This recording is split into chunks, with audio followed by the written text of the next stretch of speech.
Ayong bungkag, nagluto nga pala ako ng pancake. Kaso may isang napagoda sa live. Iha-highlight natin yan kasi nga unique lo yan. Simulan na natin haluin ang mga sangkap. Isang itlog, 1/2 cup water at isang harina ng pancake. Then 2 kutsara ng mantika di oil. Ayan, at simulan na natin halu-haluin ang mga sangkap. Kung wala kayong mixer, walang problema. Tinidor lang sapat na. Dahil tapos na tayo maghalo kay Ube, magsimula na tayong magluto. Mag-preheat muna tayo ng kawali sa mahinang apoy. Tapos lagyan natin ng kaunting mantika di oil na sapat lang para hindi malunod ang ating pancake. Ayan, at ilagay naman natin sa ibang anggulo ang camera para makita nyo ang beauty ko, mga kamudra. Kasi sayang naman kung hindi ibandera. Maganda pa naman, sabi ng nanay ko, di bali na akong password na ako lang ang nakakaalam. Problema ko na yon.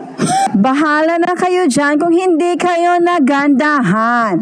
Problema nyo na yan. Mamahal ta. Ayun lang, bye.